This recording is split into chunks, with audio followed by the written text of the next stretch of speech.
So it's a question that we've grappled with at SAPRA, and we don't have a response yet. And but we will certainly need to do so, and even at an AMA level, Chim, we're going to have a response, because there must be an acknowledgement that we're not starting, at the same base. And if we are saying we want to enable local manufacturing, we will have to define some of these requirements. But it's a question that we're grappling with, because our default is it must be clinical trial grade, GMP facility, but we understand the constraints. I don't know if you want to add anything else, Jim. Yeah, no, I think it's a very important question, and I would even say that it's a very important input into the thinking as we are shaping the AMA processes. Because I think where we are coming from, when we were making the decision on the African Medicines Agency, even regulatory harmonization, it was meant to enable local manufacturing. But I think the question is, how does AMA really unlock or really enable this local manufacturing? And to me, definitely, I would suggest that, as I know if our strong regulators, SAPRA, mentioned the fact, and I'm sure even the other countries are also grappling with the same question, is it something that we can put on the table of the regulators to have a discussion around and come up with a position on how the AMA can take that out moving forward?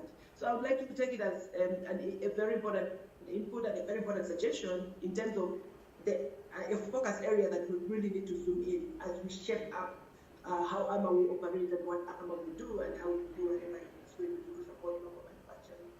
Yeah. That's how I can answer that question. But I will take it definitely moving forward as a topical issue that needs to be discussed. Yeah, no, certainly we will discuss it, and I think we can bring it to our GMP technical committee and our clinical AVRF clinical committee to assist us. Exactly. Thank you. Exactly. So we can bring in those technical committees. Thank you. Any other questions?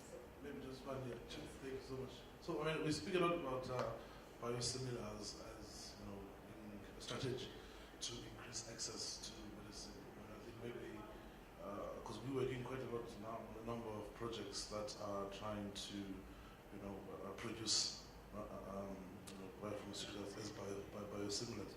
But however, it seems like we are headed for almost like a dead end, because now we, for example, are using plants as a different system, and I've seen some of the regulatory requirements from SAPRA and so on. But I mean, I think because we're using a different system, I think at the end of the day we won't really be able to call these biosimilars at the end of the day. So what I wanted to find out, what are some of the considerations in changing the frameworks so that we're able to have the technologies that we have in hand now, try and push them, to biosimilar status of the molecules that we're producing. But technically now, as they stand, we cannot characterize these molecules as bona fide biosimilars. So what are the considerations and the frameworks that you may be wanting to put in place, and how can we navigate this space so that we're able to push these molecules to the market? Thank you. Jim, it looks like we need a session with the manufacturers and the developers as AMRH. There's a lot that we're picking up. So a very, very important question. I mean, so even when it comes to generics, for example, we don't consider a biosimilar generic like you would do a small molecule with an originator. So there's certainly an appreciation that with biologicals, you have a spectrum. You've got the originator, a biosimilar, a biobeta, all of those things. And so what we're realizing, and it's something that we're doing now for at least originator and biosimilar, is that we also don't treat the biosimilars as generics. But yet we also can't treat them as new, completely originator molecules. So we're going to have a specific category as SAPRA for biosimilars. So even time frames, even costing, and all of that. So there'll be that category. The second point I want to make is, and those in regulatory don't always like me for saying this, but for me, regulation is always reactive, because you need to regulate what exists. And so that's why these sessions for us as regulators are important, because if there is no development, Jim, on the continent around plant-based or plant-expressed biologicals, we won't really apply our minds stringently so to regulations around that. And I think one of the things that we must do as we talk around vaccines and biologicals, again, Chim, is to engage with the community of innovators, to understand what technologies are being developed, because then what we could do is reach out to entities like the FDA. I know that I think they have approved some plant-expressed biosimilars or biologicals, and then look at their guidelines and see what their requirements are, because again, you know, we don't want to reinvent the wheel. If someone else has dealt with it, we would look at their regulations and then say, what do we develop that's nuanced? So I would be very keen, even if, you know, you guys put a submission through to SAPRA and say, SAPRA, this is what we're developing. Can you have a conversation with us, or what's your view around regulating this? And I think with time we are going to certainly need to have regulations for all of these alternative expression systems. Hi, just a quick one. So there's been some debate at the expo. There's a couple like complementary medicine and nutraceuticals and herbal products out there. And there's been debate about whether or not we do need SAPRA licensing if you do put the disclaimer of it not being a registered product on your product. And if licensing is applicable for local manufacturers and also for importers of these complementary medicines. Oh, CHEMS is a very complex area.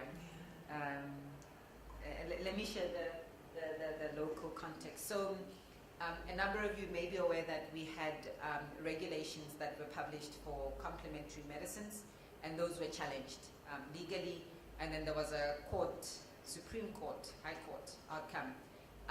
Basically that says, in our definition of complementary medicines, we were also covering, it was so expanded that it included even products that are not defined as a medicine.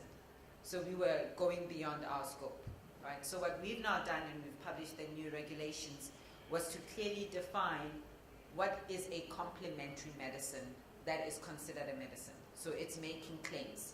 It heals, it does all of this, etc. And anything that doesn't make the claims falls outside of a complementary medicine.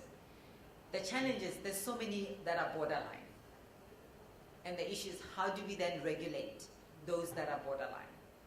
So we've also now, so in addition to the regulations, we've also published what we call a roadmap that says we're going to address it on a risk basis. So to be able to handle those that are borderline, we're going to look at a risk benefit and then to look also at the claims. And once we've looked at it, we could come back and say, this is a complement, it's a health supplement. Therefore, it doesn't fall under SAPRA.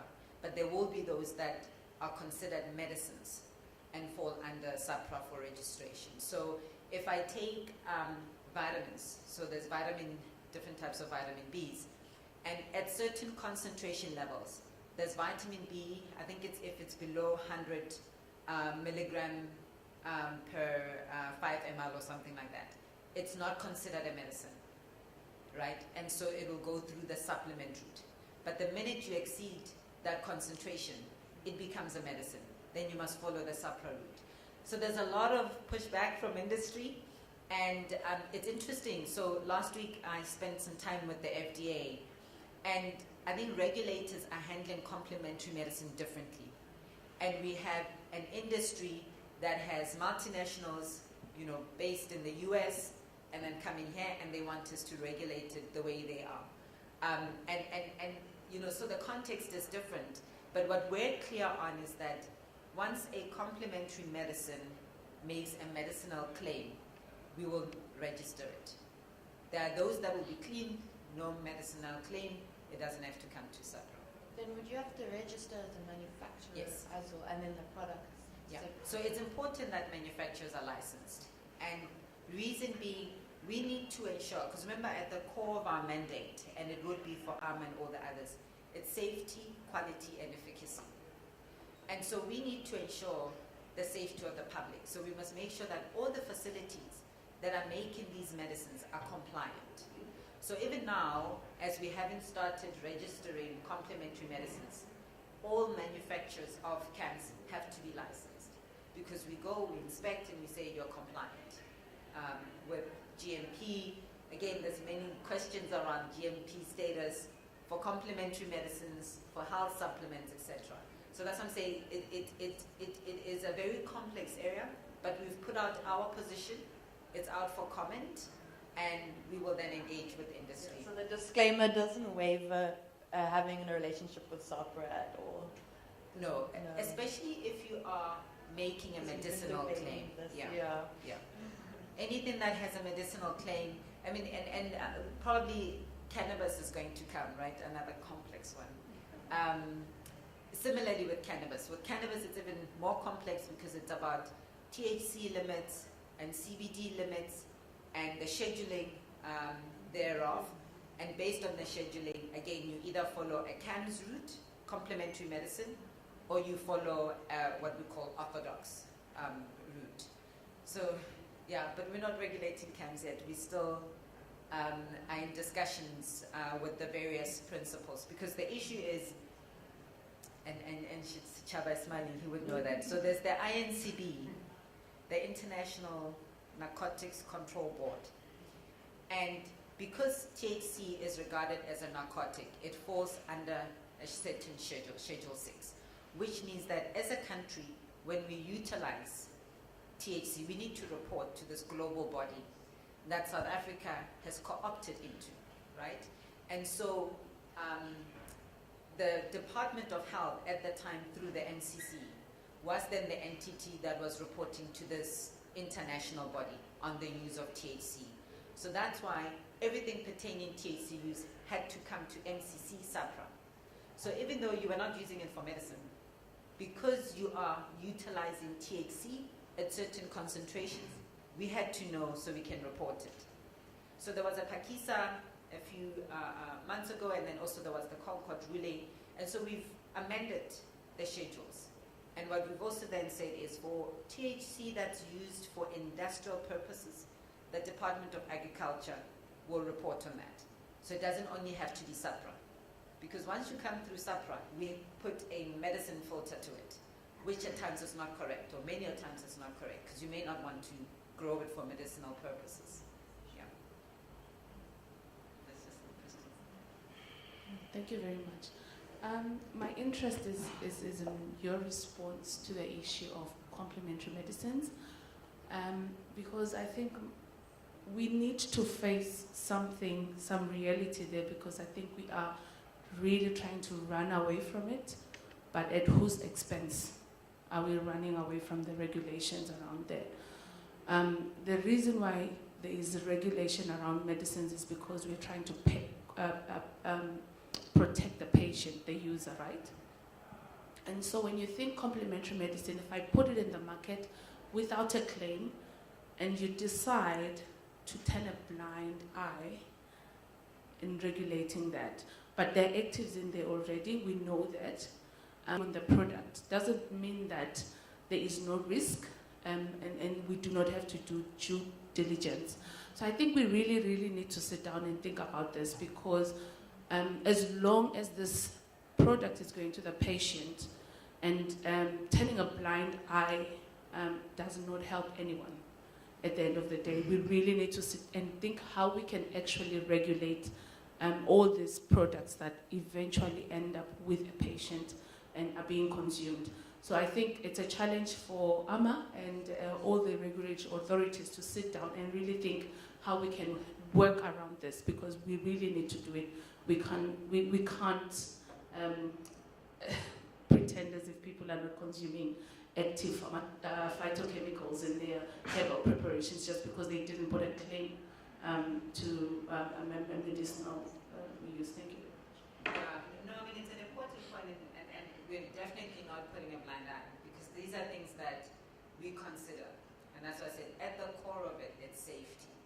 And, there are those that, when you look at them, in terms of the dossier that would be provided to us, we know the API, we've classified them, we've got it under our names and scheduling and all of that. Some of them are clear, you can clearly say this is a food supplement, right? Then the question becomes, do we have regulations for food supplements under the Department of Health to take care of those? Because then it doesn't fall under the mandate of a medicine regulator. So And in the area of complementary medicine, needs a number of stakeholders to adequately play their respective roles. Because food is also regulated, and therefore a food supplement must be regulated. Those ones that are borderline, that's why we say we will have to look at them, because we cannot just go with what's just on the surface on paper. We'll need to look at the dossier and say, is this a medicine or is it a food supplement? And I think that's the tension, between us and industry. But we all have to your point, it is about the individual who will consume this product at the end of the day. We had a meeting, and I almost want to say you're probably from the consumer protection, because someone we met with who was from the consumer protection mentioned the same point, to say you cannot leave a lacuna at some point, because the consumer must be protected. Who's going to protect the consumer? And that is critical. Yeah. And industry plays a role, regulators play a role, the department will resolve it. It's about collect samples, test them in the labs. We don't have enough labs in the country. So universities, please do come talk to us. We'll come talk to you. We need labs to test these products. And then vigilance, what we did for COVID vaccines in terms of monitoring their safety is what we should do all the time for all medicines. And we just are not doing that adequately. Yeah.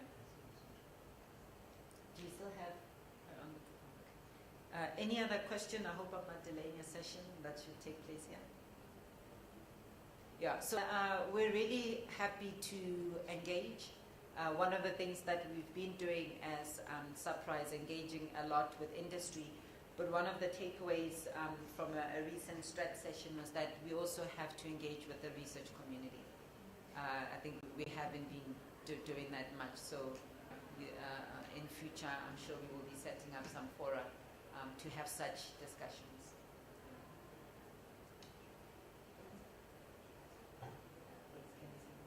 Chim, I don't know if you've got any closing remarks, and then I'll also close. No, thank you so much. I hope you can hear me. You were breaking a bit towards the end, but I think I heard a gap in information sharing, and where there's a gap, everything fills that gap. And people have different narratives of different understanding of what AMA is, what AMA will do, and how AMA will support the regulatory systems of the continent, and work with supporting local manufacturing. So definitely this has been a very good platform. That, as you're saying, we need to broadly define the range of stakeholders. The research community becomes a critical partner, of course, critical stakeholder that need to be involved and engaged in the AMA process, as much as we are engaging with the industry. So thank you very much for this opportunity. I'm hoping that we're going to have clear action points from here. The discussions around even complementary medicines. Remember, this is that is not only being faced in South Africa, it's in all the countries, and everyone is grappling with it. And I think this is why, when the treaty was being adopted, one of the functions of AMA was to support countries to move towards finding some answers around this. And I think we will have the same questions even at the continental level. So this has been a very informative discussion to me, and we will definitely take forward the key recommendations that came out of here, and see how we can address them moving forward, and we can engage more with the stakeholders moving forward. Thank you very much. Thank you very much, Chun. I think with that, I'm not going to add too much more, just to say thank you for joining us in this session, and we look forward to more engagements. Thank you.